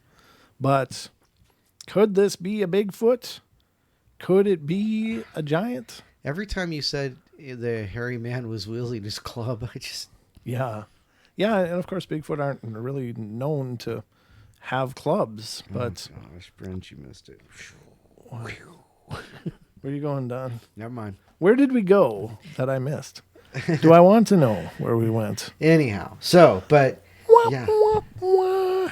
that's kind of crazy, though. Yeah, that's a wild story. I love those old reports because it just goes to show you, a lot of people like to think that these phenomena are just part of a pop culture, B movies and some kind of comic books and other media that's impressed itself upon our psyche. But this is from 1895, and there wasn't a whole lot of that going on back then. Now there were works of fiction and works of fantastical stories and stuff, but not in scope of today's society. Right. But the point is that these reports of strange beings has been around for as long as we've been around, really. Yep. And they're around the world as well. So I think that's pretty freaking incredible. I'm glad we found this, though. This is That's awesome. He makes an immense track and has never been seen with a stitch of any kind of clothing and a big club. Sounds like a Bigfoot with a club. Now, could Bigfoot use clubs? I'm I sure. would imagine so. They do wood knocks. Do you think they pick up a cudgel of Good some point. type, and bang on the thing? That's a club. Some people speculate that those wood knocks are actually them, Pounding on. pounding something of themselves, Right. either Huh? hitting a tree or something or Right. what. But Just like yeah, exactly. Come in. Oh, is that you, Don? huh? What? Don't tell spirits to come in. You're the one knocking. I'm just saying. No, I think that there's obviously these things go on. They've been going on for a long, long time. Yes. They are not the sole territory of the modern day. They are territory of history, and I think that every legend has some truth. Mm-hmm. It has some basis for truth. Certainly, legends get bloated and exaggerated. Sure. Yeah. I'm just glad the bride wasn't like mauled or torn Yeah, apart or something absolutely, horrible. yeah. It doesn't sound like this thing ever hurt anybody. It could have hurt a lot of people, but it's like, kind of what you'd imagine a rogue in one of Right, those Bigfoot rogues right. to be.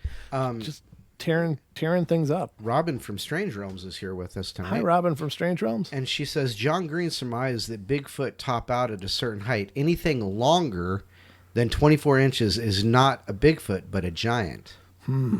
Yeah, we don't know how long these Yeah. feet were, though. It just said immense size. tracks. Yeah. So there was Without never a any, stitch of clothes. And even to know how tall big it was. club. They just knew it was the biggest man they ever saw. Right. Which Yeah, they never really said, did they? there was Yeah. never any estimated size of anything really, unless I didn't No, I absorb it when I was reading. I didn't catch it either. Wow, but cool story. I like Yeah. that. Absolutely. I really, really like it. I really, really like it. I do. I like it. Yeah, Reggie. Sorry. But no, that's a cool story. I like those historical references though. They're just awesome. They offer validation to the newer stuff. I think so because it's still a phenomenon that's ongoing. Now, Yeah. I don't know. This does sound more like a giant-ish kind of thing though, because they didn't say he was hairy. They just said he was naked. Well, it you know? said that it had hair down to its hips. Right, It's- but that sounded like yeah, like a long long locks or beard long or hair something. hippie people. Like he was a long beard. Hey, they didn't say anything about a beard. I'm just saying. They just said They didn't, though, did dirty they? and matted Yeah. Dirty and matted and full of brambles and stuff. yeah. brambles and things. Yeah. Well, that's very interesting. So I hope you guys enjoyed that. It was just a chance find, but I like those things. I like those chance finds. What do you got, Don? Oh, I got a whole bunch of time. Do you? Yeah. Excellent. Go. Take it away. You know, I've been. Oh, you know, I wanted to kind of poke fun at something. Oh, please. That, By all means. that Mr. West said. Yeah, let's get into that. Let me see here. But it was funny. What it was he was talking about. I guess he was listening to a podcast, and he he asked a question. He says, "Why does it sound like Aussies always ask questions with their statements? It's like they always, you know, when you ask a question." The end of the sentence, you go up. You know, it's like your inflection goes up. Say, hey, did you see that thing? You know, the inflection goes up. He says that they talk like that all the time, and unfortunately, I cannot find that post. Hold on a sec. Oh, why do Australians always sound like they're asking a question? He says, and let's see here. Come on. They raise their voice at the end of a sentence that makes the statement sound like a question. LOL. I'm not breaking any shops, but it hit me last night when I was listening to a podcast, and then one of our Australian friends saw this and tagged Mr. Cade Moya, and let's see. When was this exchange? Oh, this was it says 2 hours ago. Yeah, so it was posted 9 hours ago. But let's see here. He says, Wes, you're killing me, mate. And Wes says, it was your podcast. So, you know, I was thinking about this for a while, and I think it's because they're upside down. Oh. So their questions go, you know, different ways. You know, statements go down in tone, and questions go up. But statements down under go up instead of down. So maybe it's just because they're upside down. So it's, I like potato chips, or I like potato chips. I like potato chips. I like potato chips. My, is Too that a easy. club you got? That's what Kate always says. Too easy. God love it. You know, the Aussies. We love the Aussies. They're Oh, awesome. absolutely. As a matter of fact, tomorrow night at about 2:30 in the morning for us, he's doing another call-in show. At 2:30 in the morning. Wow. 2:30 in the morning. I wish he would schedule them where they're convenient for me. He does. He schedules them at 8 p.m. Australian time. Oh, that's yeah. But that's 8 p.m. Friday Australian time. NKD says, yes, Brent, exactly. Excuse me. NKD says, yes, Brent, exactly. Cool. You still got a little bit of that bug, huh? Or is it just clearing out now? Yeah, it's clearing out. It's just a little bit of hanging on. I only start coughing when it starts getting humid. When it starts to cool down and it gets a little more humid, then I start coughing up again. But yeah, a shot of NyQuil at night, that takes care of it all. That'll dry you right up like an old prune. Yep. Oh my true. God. So anyhow, yeah, just a little fun with our Aussie friends and that guy named Wes. Yeah, what is his show? Sam Squanch. Squatch makes hot sandwiches. Feed my dog, please. He was bagging on me in some comments earlier Was today. he? Yeah, somebody said, "Oh, I like your podcast too." It was on the Sasquatch Chronicles fan site. Oh. I was like, "Oh, thank you." And Wes is like, "Hey, what was this? You were talking about a show that Brent has? I've never heard of her." Yeah, never heard of her. I was like, "That's because she's got principles, Wes." Brent who? That's funny. So did you watch that video I put on about the howl in West Virginia? The Howl in West Yeah, Virginia. there was it was crazy. Where'd you put it? Did you put it on the I portal posted page? it on the portal page, yeah. Yeah, then I probably did. Yeah, it was crazy. Yeah, there's some scary sounds out there. I posted one about on the Paranormal Portal Facebook page of the body cam or the dash cam from the cop car. Oh, that was you that Yeah. put it up there. I saw that. I was about to mention that. I'm like, That was he's like, and then you hear He's this, all business until that scream happens, and he's like, whoop. he like jumps. And he's like, yeah. Time to go. Gotta go. I'm went outie. I just went off duty. he jumps and then just turns and goes right back to his car. It's like, nope, he was not going to do it. And I don't, things like that. So is that exactly the sound? No, I don't know. Well, yeah.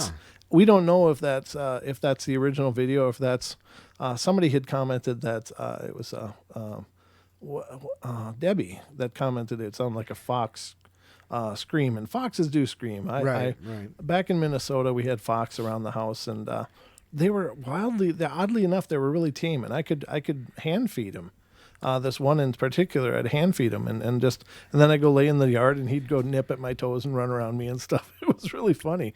This is a wild fox, but I would hear him up on the hills as well, just and they do have this really creepy sound. They do, yeah. Yeah, they got like this scream, and I was wondering, well, maybe that audio was exchanged with a slowed down fox scream, because it's way too big to have been a fox. It's just the lung capacity is way beyond that. But if it was a slowed down fox scream, it might have been. But it's just very interesting. Could it be that was a legitimate scream that was heard on a dash cam? Sure. I've heard some weird stuff in my own experience. I've heard some weird stuff. Right.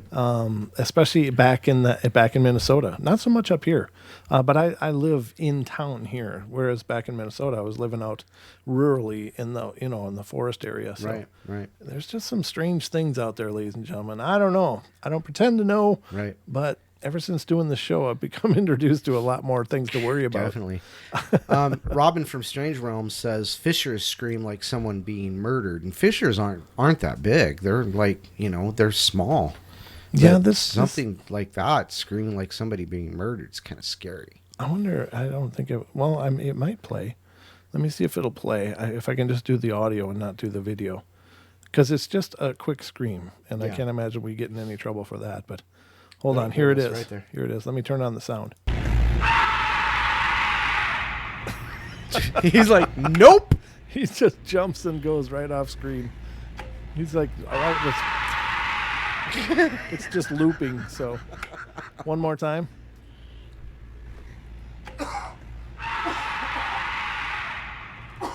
Now, I don't care who you are. If you heard that, it's time to go home and make a sandwich and just go. Central, I got a Code Brown. Problem is they got blue uniforms too, so that would probably show up. Yeah, no doubt. No, that guy he jumps and it's just like there was no discussion going on. He's panning around with his flashlight, and that scream happens. He just like this, and he just turns, put his flashlight back. He's going back to the car. That's it. I'm outie. Peace, bro. He's like, oh, it's break time. I gotta go meet the guys. Let me get these lights on so I can get there quick. He nopes right the hell out of there. It's just crazy. But I would too. I can't blame the guy. If I was out there with a flashlight and heard that, Yep, above my pay grade. See ya. I don't want to see it. I don't want to see whatever made that noise. Now, of course, the comedy would be if it's this little thing like a fish comes wandering out. It's like, God. Now that would be the comedy. But it doesn't look. It looks like it may be like in a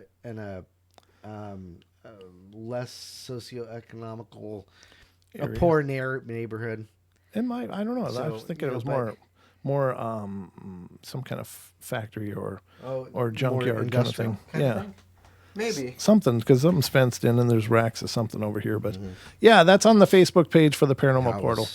Wow. So you can find that. It's towards the top, so you don't have to go real far. But hey, D, I don't think there's any diapers at Costco anymore, so I don't think Paranormal Protective diapers for $6.66 at Costco is very good. I don't think they have anything like that anymore. They don't? No. Gosh, have you the panic buying lately? Oh yeah. Well. Jeez. I don't know. I guess you can live your life in fear if you want to, but I firmly believe, and this is just me, and it's not important to the show, but I just believe when it's your time, it's your time. It's just, when it's time your card's punched, pal. That's just it. And it's not going to matter if you're, in a bunker or if you're, laying out on the lawn. That's very nihilistic of you. Or if you're lying on the lawn, if your time's up, it's up. You're going to go one way or the other. Now, do I want to catch something like that and get sick? No. But, I'm not going to live my life in fear worrying about it. But I guess it's up to each person to figure out what they need or, how they have to respond to these things. But for me, I don't know. It's like with anything with the media, ladies and gentlemen, they sell terror. They sell fear. And, this is just another thing to be afraid of in a long list of things to be afraid of that the media has been pitching to us for, decades. Well, yeah, if you look back to even the year, 2000. Yeah. We were supposed to be wiped out by all this mechanical failure because of Y2K, right? Yeah. But then it's been H1N1, H5N1. It's been swine flu, Asian swine flu. It's been Zika. It's been Ebola. Yeah. It's coronavirus. Yep. Next, it's going to be Lyme disease. That's the next one. Yeah. Because you can't have a corona without a Lyme. Anyhow, but so but it's been. You can look back, and every year since 2000, there's been, something going on. Yeah, exactly, and that's what they sell, and they sell it because people tune in like religiously. They want to know if anything new is out there because they're afraid. So it's kind of just a fear-based economy. They create fear because when people are afraid of something, they're going to pay attention and they're going to keep paying attention. And in between there, they can sell you on anything else. Sell you smoke in a bottle. Yeah, exactly. So I don't know. You can't live your life in fear. If it's going to happen, it's going to happen. If there's supposed to be a pandemic, I guess there'll be a pandemic. Yeah. And it probably won't matter whether I go to Costco and get diapers or not. It won't help. No. it just keeps the undies clean. Yeah, exactly. So take it or leave it. I don't mind dying young. I just don't want to be there when it happens. Good, Titan. That's good. Yes, tighten up, buddy. Tighten up. Tighten up. Just pucker. That's just pucker your way through it. That's what works for me. That's what I'm saying. Gracious. So, but no, those. Yeah, and I'm not making fun of it, Elaine. I mean, there. Of course, it's a tragic thing that anybody's getting sick and getting hurt by this. I don't think that it's a natural thing at all. I guess I believe it's something went sideways somewhere and something got out that shouldn't have. But Right. the point being that I don't know. I just don't believe in chance things anymore. In my life, I've just seen too many synchronicities and serendipities, and sometimes they're good synchronicities, sometimes they're bad ones, but there just seems to be an intelligence behind this, as far as I can tell. And so far be it from me to try to get in the spokes of fate. Right. I'm putting my stick in the spokes and stop it, but I don't know. Spokes of fate, yes. The Stand, Brent. I don't. What is the Stand? Captain Trips. It's a Stephen King book. That's what I thought, but As I a never matter of read fact, it. I think they're doing another one. It's about Captain Trips. They call it Captain Trips on one side of the United States and something else on the other side. I can't remember. But it was a good book. But it was about a virus that wipes out. Well, kind of. Read the book. It was good. It's only about this thick though. How thick? This thick. Oh, yeah, Stephen King's books are. I've read a few of them. They're epics. I think he's an amazing author, but yeah. The Walking Dude, yeah.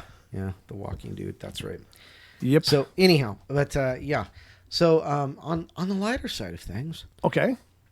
I'm just throwing it out there, trying to get some traction here. Oh, so time for me to get back to work? Is that what you're saying? Well, now this is interesting. Now, I know people have talked about this before. Uh-huh. The night of the Kentucky Goblins. Oh, yeah. The Hopkinsville invasion. Yeah. I think this is more of a alien kind of thing, though, huh? Says the events of August 1955 read like a Hollywood blockbuster. The bizarre encounter would take place in a secluded family farmhouse miles away from the next residence. 2 entire families became trapped and encircled by goblins from outer space. Oh. A standoff that would last for hours, well into the early mornings, and would leave behind one of the most truly remarkable accounts. Also left visible evidence of something very strange having happened, as well as several battered, shaken, and in cases wounded witnesses. As wild as the evening sounds, and whatever the goblins were, The events were still a subject of debate today, at least as we will look at it a little later due to the information that began to surface decades later.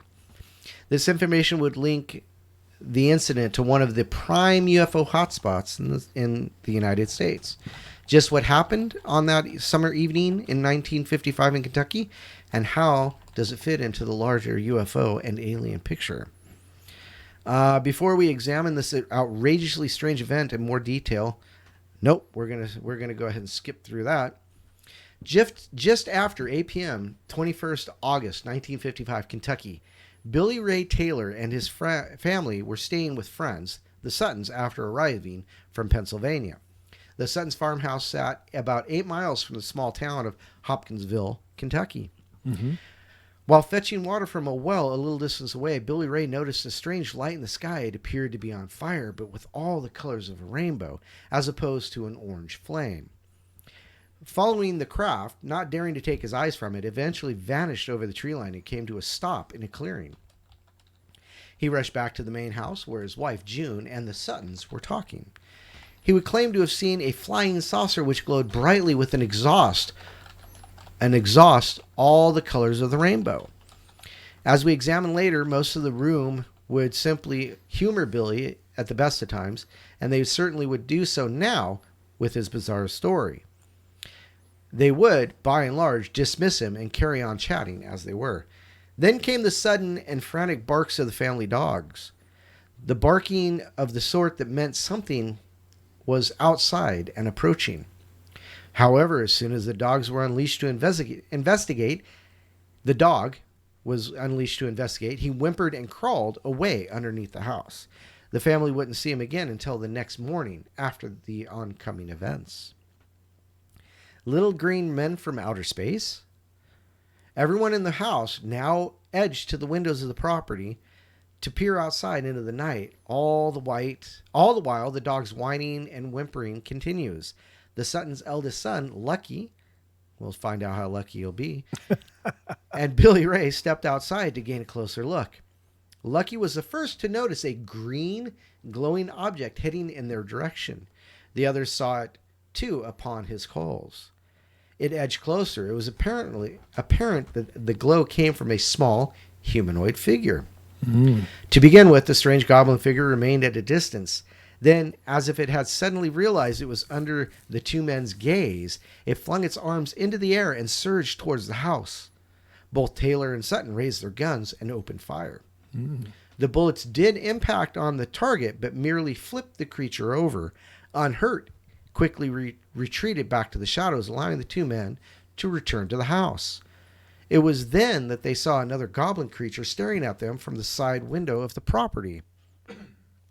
All-night standoff. They again opened fire on the menacing figure, and again a direct hit only appeared to merely stun it. Within seconds, it once again ran for cover away from the property. It would become quickly apparent that there were more than one of these otherworldly goblins that had taken an interest in them. Billy Ray, with Lucky covering him, I think I should be Lucky with Billy Ray covering him, because Lucky's gonna be lucky anyhow. Went back to the door, ready to investigate again. As he stepped outside, a claw reached down from above, sat on the roof. One of the goblin creatures had his hair in its grasp. Lucky shot at the silver-clad glowing figure. So they were green, now they're silver-clad. He hit it, but the impact only sent the strange being floating down to the ground. The bullet sent a metallic ping sound through the night air. Once on the ground, it quickly vanished again. As the two men prepared to re-enter the house, they both noticed multiple glows in the trees around them. Taking their chances, the two families rushed from the house and into their respective vehicles. They screamed away from the farmhouse in the direction of Hopkinsville Police Station. Aftermath. Although completely taken aback by the strange nature of the report, police who were witness to the family's statements were equally aware of the genuine terror and shock they appeared to be in. Whatever they had seen, they believed they were, at least from the perspective telling the truth. They would escort the two families back to the farmhouse and investigate the scene for themselves, perhaps telling how seriously the police took the report is their request to nearby Fort Campbell for military assistance. Although one officer did make a report of what he thought to be a strange glowing in the woods, none of the mysterious, menacing figures surfaced in front of the police. They did make note of the extensive damage to the property in the surrounding area, however. The military unit quickly did a sweep of the area shortly after 2 a.m. The Taylors and the Suttons would return to the farmhouse. Unfortunately for the two families, so did the mystery creatures. Sure. With the police and the military unit now having left, the two families again engaged with the mischievous beings. By 5 a.m., just as the sun rose over the farmhouse, the creatures began to retreat, this time for good. Cool. A report would appear in the Kentucky New Age New Era newspaper the next day. The once quiet and peaceful farmhouse was suddenly a desired location for UFO researchers and investigators. The scrutiny... Time to sell. Yeah, exactly. The scrutiny and interest became so intense the Suttons would eventually sell the farm. Okay, we'll just leave it at that. So there you go. The Kentucky Goblins. Cool. Very cool. We got a call. Call? We got a call. So let's Sweet. get to our call. It's area code 812. You're on the air. Hello. Hello. Hi. Welcome to the show. Hello. Hey, Brett. Hi. How you doing? This Good. is Adam calling from the Midwest again. Yep. Hey, welcome back. I work in a hospital. I work in a hospital, and I was going to tell you what we were seeing on that the coronavirus deal. Sure, please. I actually talked to a doctor about it the other day, and what he told me, he was a Filipino doctor, and what he told me was that you've got more chance of getting the flu than you would of the coronavirus, and he said the flu you have to worry more about than that. Oh. And he said another thing about the virus coming out of China is that, they're a communist nation, and he said you can't hardly believe anything that they tell you. Oh. And so one of the things that we've been seeing, at least in my hospital, I don't know if it's like this around the country or not, but our census has been really low.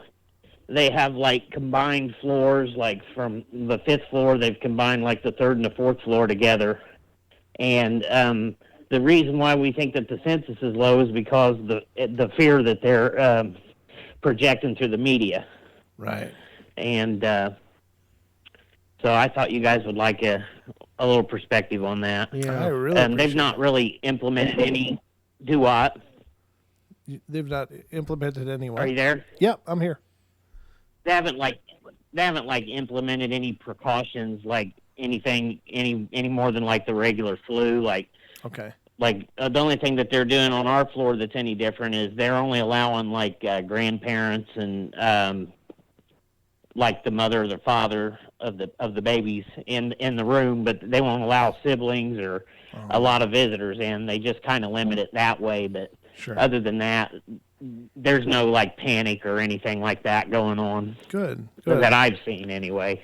That's cool. And So I've actually been up to. Oh, go ahead, buddy. I appreciate you telling us that, because of course, to listen to the stories going around, it's like, oh my God, everybody's in a panic, So Yeah, and most of the areas that you're seeing where the major outbreaks is like your bigger cities, like New York City and California and all those areas. But and I know they've said that there's been an outbreak here and there, in all the states, I guess. But sure. I don't think it's as big as what they're saying it is. I'm really not afraid of it, Right. But No, I appreciate that. That's great information, and I think it's important to at least keep things sane, because the last thing you want is panicky people anyway. Panicky people is a dangerous thing. right, exactly. So I think a little common sense and a little prevention and care, I think you're going to be okay for the most part. But that's just me. I'm not trying to speak as a professional because I'm certainly not one. But I'm just here to say that Right. whatever's being pitched on the media, it's always going to be sensational and absolutely terrifying. And unfortunately, you can't go there for your news because you'll leave just Right. absolutely And bent out in of this shape. area where Go ahead. But the area where I'm at, we have two major hospitals here, and they're both having low census at the moment because what they're doing is they're telling everybody on the news that this is oh my gosh, it's a killer virus and this and that, and people are staying away from the hospitals because they're telling their family, don't go there. That's where they're taking them at, and that's where you'll get it. So we've definitely seen a decrease, and it's kind of funny, but it's not. I know that it's serious and everything, but the numbers that they're telling us. Another thing that people have to keep in mind, like I talk to doctors all the time about it, is one of them that I work with. I really enjoy talking to him because he's a down-to-earth, common-sense guy, and he says, like the doctors will say, studies show, or like we get these studies that come in all the time, so they have to change. They always have to have like they change things up. Like I'm trying to think of the word here. I'm sorry, I'm having a brain fart. Policy. Okay. They'll change the policies for different things because they'll say studies show. Well, this doctor told me, he said these studies that they do, he said they might study 500 people and apply it to 5 million. Right. Right. So you're not getting a real good study there. You know what I'm saying? Yeah, the focus groups are pretty and another narrow. thing, right? Yeah. Another thing that I went to the store today, and I've actually went to the store the last 3 days, major grocery stores and stuff, and our shelves are staying full. They're not empty. There's stuff isn't flying off the shelves here. I don't really think people's in a panic around here like they would be in other places, but Well, that's good. like I said, we're not seeing it. Yeah. That's good. That's awesome. I got a real quick story for you about. I heard him talk about Rachel, Nevada earlier. It's a Roswell story. If you got a quick minute. Oh, we sure do. Go ahead, brother. This guy that I worked with, he's an anesthesiologist, and we got to talking one day about Roswell and different things. And he told me he was shooting at a gun range. Now, this is a secondhand story here, but he said he was shooting at a gun range, and he said this old man come up to him that was a World War II vet, and he said this old man told him, he said, that Roswell deal? He said that was real. Oh, sure. And he said that he was actually there when they brought the crash retrieval stuff back to the base. Oh. And he said him and his buddy were sitting up on top of barracks, and they were watching them. He said they were playing with the wreckage and stuff, and he said the craft itself was damaged, but he said they got in it and they figured out enough that they could make it hover up off the ground, and he said they were playing in it, whoever was messing with it, a scientist or whatever, but he said they were playing with it, and he said they would zip down the field and then they zip back, and they zip down the field and they zip back, and he said while they were watching this, he said here these buses came in. And he said when these buses came in, he said, they thought they're going to get in trouble. Uh-huh. And so they slid down the backside of the roof, and they were watching what was going on. And they said they loaded everybody up on those buses and took them off to a place and told them that you're going to keep your mouth shut about this. You're not going to talk about it. You didn't see any of this and none of that stuff. So Wow. I thought you guys would find that interesting. Yeah, Yeah, for definitely. sure. In fact, is this somebody that you know? This is an anesthesiologist that I was talking to that he went to a gun range and was shooting guns with this old World War II vet. So, Okay. yeah, it was somebody that I knew that Right. the World War II vet had told him this. Right. Yes. Well, the interesting thing is, of course, we've had a guest on the show. His name is Donald Raymond Schmidt, and he worked with Dr. Alan Hynek and has been pursuing this whole Roswell story for years. Right. And I know that he's always anxious to talk to new eyewitnesses or new information from that era. And I was wondering how long ago this conversation took place. Yeah, so it'd be really neat if Oh man, if there's a possibility to put him in I'm contact. Well, if I can get a hold of that anesthesiologist, some of them travel around, and this guy in particular, he retired a few years back. So okay. It was probably about, I don't know, 4 or 5 years ago when we had this conversation. Right. So. Sure. But I never forgot it because Yeah, I really like that kind of stuff, Yeah, of course. So, Yeah. But I talk to people like that all over the place. A buddy of mine, he was a sniper in Vietnam. I think I told you about him. We was seeing some stuff on the river. He knew a guy that his wife was part of that Iran Contra scandal. Do you remember the Iran Contra scandal? You remember hearing about that? Oh, sure. Yeah. Like Ollie North and all that. Yeah. Anyway, she was something high up. She was something high up in the government, and I was sitting at a table with him, and I was talking to. In the Vietnam, they've got like nicknames or whatever. His nickname was Pickle, so that's the only thing I ever knew him by. So he was sitting there at the table, and when I started talking to him about it, asking him about the extraterrestrial things and UFOs, man, he just like perked up. He was like, man, I got somebody I can talk to. So he starts telling me stories about his wife being involved in the government, and then my friend Bud told me afterwards, he said, yeah, his wife was involved in that Iran Contra scandal thing, and she was something high up. But anyway, long story short, he told me that he got to see sonar scans from a submarine, like some kind of top secret classified submarine, and he said there is a city underwater off the Yucatan Peninsula that rivals anything that we have today. And he said, of course it's been flooded out and damaged or whatever. It's ancient, but he said it looked like skyscrapers and roads, and he said it even looked like they had something similar to telephone poles with wires on it and all kinds of stuff. Wow. And I thought you guys would find that interesting. But anyway, he told me that his wife had made contact with some extraterrestrials. Now, he didn't name the whatever group they were or anything, but he told me, he said that the way that their craft work, he did know a little bit about how their the UFO crafts work. He said that the way that they work, he said it's like you dial in a radio frequency, like like say 89.7 on the dial or whatever, and then that would be a coordinate of wherever you were going to go. So he said basically they travel by like a frequency. So he said they would dial in a frequency, hit it, and then it would just jump them to wherever they go. Wow. So that's intense. I don't know. Yeah, go ahead. I said that's intense. That's incredible. Yeah, it really is. I really enjoyed talking to that guy, man. He had a lot of different stuff that he talked about like that. But wow. Well, I'll get off here and let you guys go. I know you guys' time's valuable. It's probably getting short. So. All right, brother. Well, it's great to hear from you. Thank you for calling in and being a part of the show tonight. Hey, no problem. Hey, I've got some other encounters and stuff that I've had, and I don't want to tell them all at once because I don't want to sound like I'm Looney Tunes or anything, but I've really had those experiences and stuff. So yeah, I'll call back and let you know. You know what? Could you reach out to me via email? I wanna get in touch with you anyway. If you don't mind, reach out to me at Paranormal Portal Radio. Is it Paranormal Portal Radio at Gmail? Yes. Yep.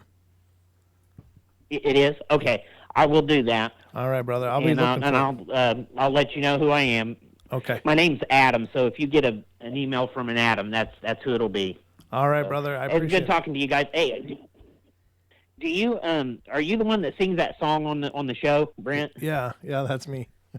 Yep. I was going to say, don't give up on your dreams, man. You're good, man. You could go some places with that, man. You're good at that. I think that bus of going places already left the station, but I appreciate it, brother. That means a lot. Man, you got some talent there, man. You can carry a tune, man. There's already one meatloaf. I don't think There's only one meatloaf. Yeah. Well, they need some taters or something to go with that meatloaf. Come on. Yeah, I'll be mashed taters. Mashed taters. All right. Thanks, brother. It's good to hear from you. Yeah, there you go. All right. Take care. Have a good one. See you, Adam. Bye-bye. Wow. That's awesome. That's cool. All right. Well, Hey, who's this West guy in the chat? I don't know. I think he thinks he's funny. Well, yeah, he's a guy that likes to take the Mickey out quite a bit. I'll tell you that, huh?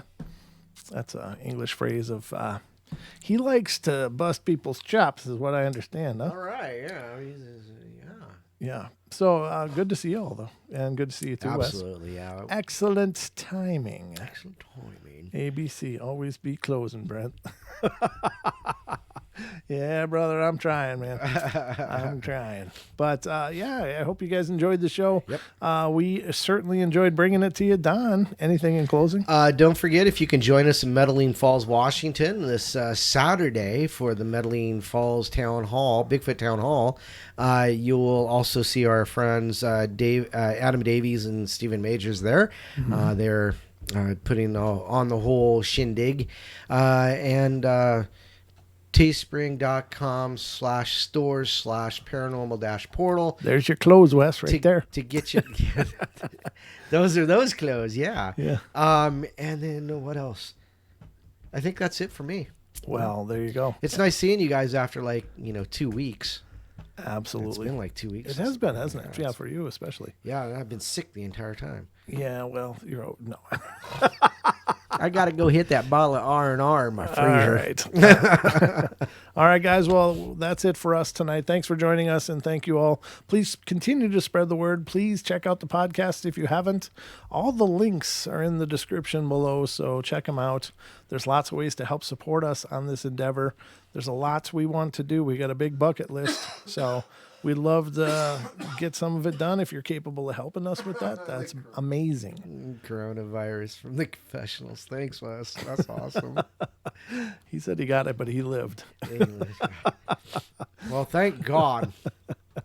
Yeah, you just need a good dose of beard oil, Wes. I think that's what. Yeah. I think that's like a natural filter to the coronavirus. You just need a beard oil, and you should be in business. All right, that's it. Thanks, guys. Love you all. Be good, be kind, be nice. Take care of each other. Help each other out. Find the magic in every moment, in every day, and don't forget to laugh as much as you can. Good night, everybody. Good night.